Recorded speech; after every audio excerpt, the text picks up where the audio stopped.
BBC Sounds. Music, radio, podcasts. Hello and welcome to this Best of Today podcast. I've been to meet Cate Blanchett, who's just won a Golden Globe for her role as the virtuoso conductor Lydia Tarr. And she's tipped for an Oscar too for this extraordinary performance, which involved learning how to play the piano and to speak German. Lydia Tarr is a fictional conductor who runs a major German orchestra and ends up facing accusations of bullying and predatory behaviour of the kind more normally associated with some high-profile men in the arts world. That's meant that the film Tar has faced controversy and criticism, most recently from America's most high-profile woman conductor in real life, Marin Alsop. I spoke to Cate Blanchett just after she'd won the Golden Globe and asked whether winning these awards, she has 2 Oscars, 3 BAFTAs and 4 Golden Globes, still matter to her. I have a lot of books, and so you need a lot of bookends, and they're rather heavy. No.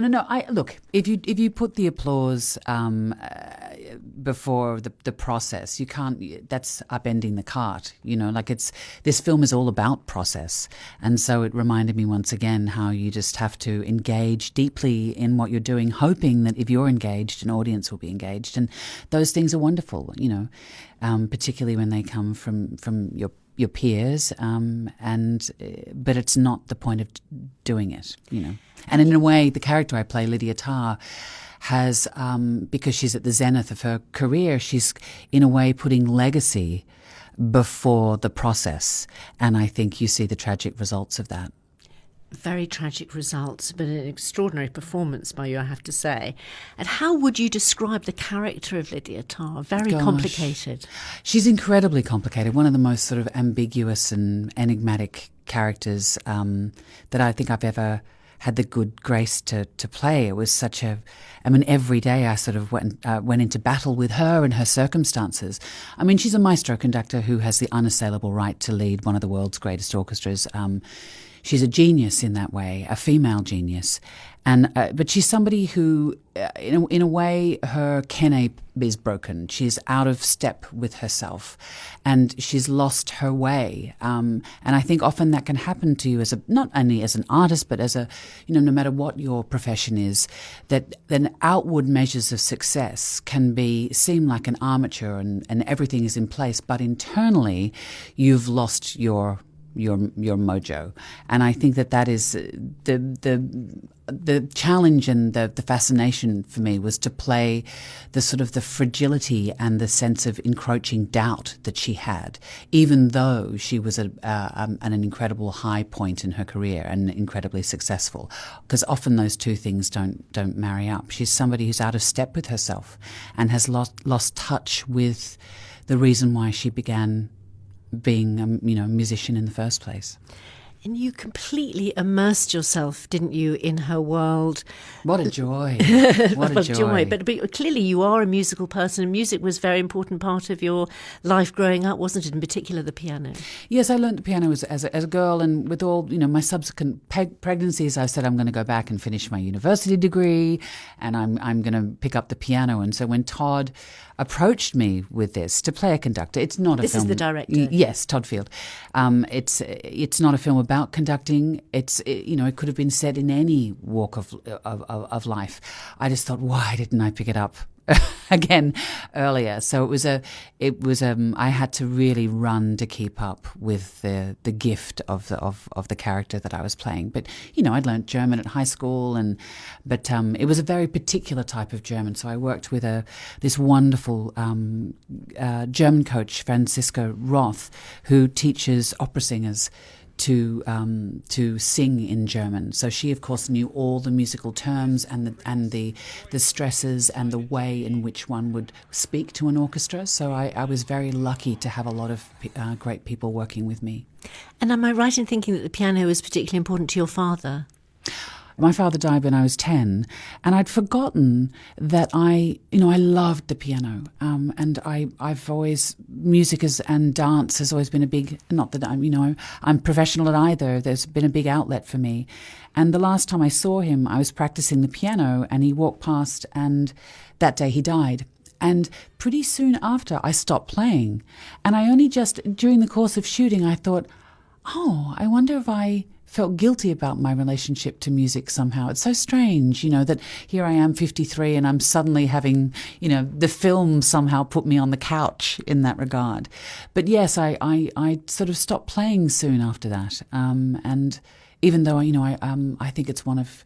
it's an orchestral instrument, isn't it? And a lot of conductors actually move from being pianists or repeteurs in the rehearsal room to conducting, and it's often a career pathline for women to become conductors. So, it was a wonderful thing to come back to, even though, of course, she's in the middle of a composition. At the same time, she's trying to complete the box set of all of Mahler's symphonies with the same orchestra. So there's a lot on her plate.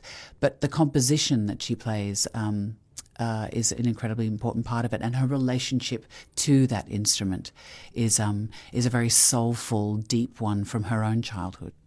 We see the kind of pressures on Lydia Tarr, the musical genius, but also accusations of pretty appalling behaviour, which is more the kind of behaviour that we hear about predatory men in the arts.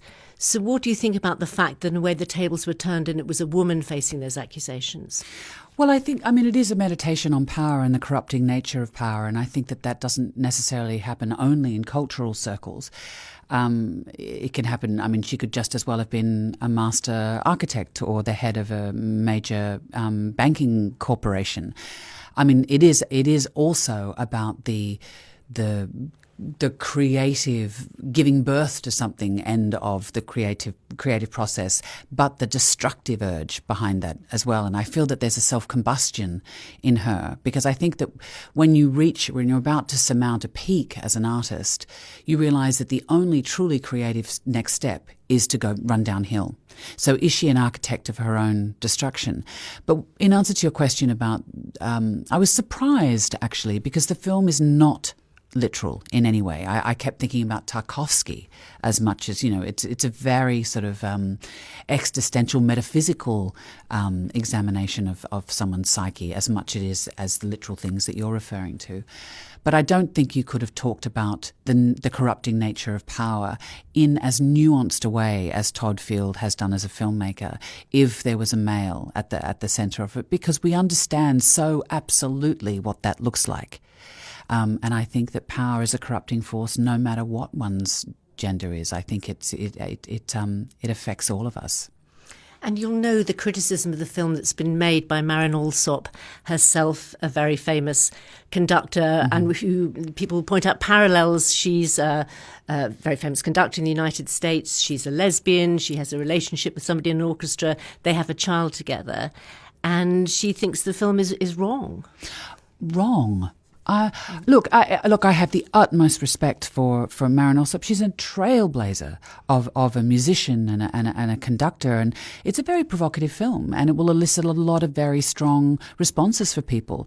What Todd and I wanted to do was to create a really lively conversation. So there's no right or wrong responses to works of art.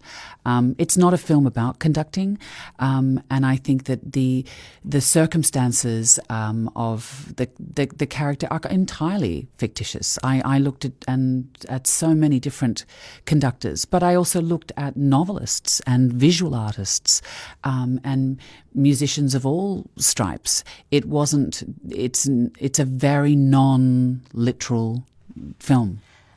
Let me put to you what she said. She says there are so many men, actual documented men, this film could have been based on, but instead it puts a woman in the role but gives her all the attributes of those men. That feels anti-woman. Yeah, it's interesting. She's entitled to her opinion, absolutely, but it's a meditation on power, and power is genderless. And you yourself have talked about the fact that you understand some of the pressures on her as a woman leading an arts organisation because of your own experiences in Sydney.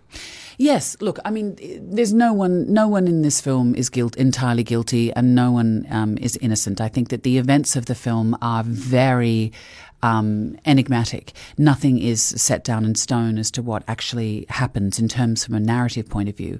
But I did understand the very isolating nature of being the head of an organisation. My husband and I were thank goodness we were partners. We were co-CEOs and artistic directors. So we had at once the twinned responsibility. I spoke to Simone Young, an extraordinary trailblazing female conductor who loved the movie, who was the head of the Hamburg Opera and the orchestra there. And so she understood, likewise, as I did, the twinned responsibility of the fiscal health of a company and also the artistic health of a company.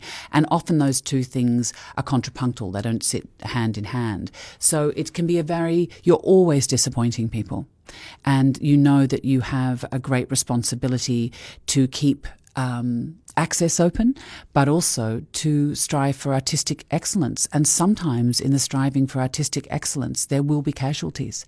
And there's no right or wrong answers to those things, but it's really important to interrogate those things in the contemporary world where democracy is fragile, and the nature of the democratic playing and the power of the orchestra has come to the fore as it should, as it must. But yet people want a clear, uncompromising direction from a maestro. And so how do those two things cohabit? Now, I don't know the answers to those things, but it's a really important question to ask, not just in the classical music world, not just in the performing arts, not just in the film industry, but in all industries. To end on an upbeat note, you've often said in the past that you have no intention of making another film, and then a project comes along that you can't resist. Will we be seeing more films from Cate Blanchett?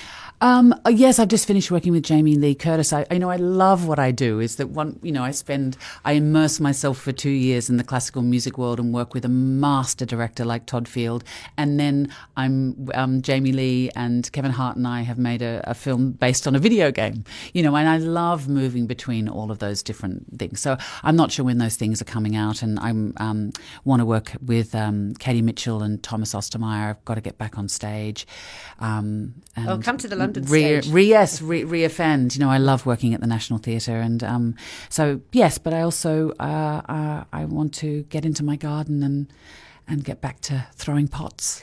So. Grow those vegetables. Yes, I know, we all must. Cate Blanchett, many thanks indeed for talking to us. Thank you.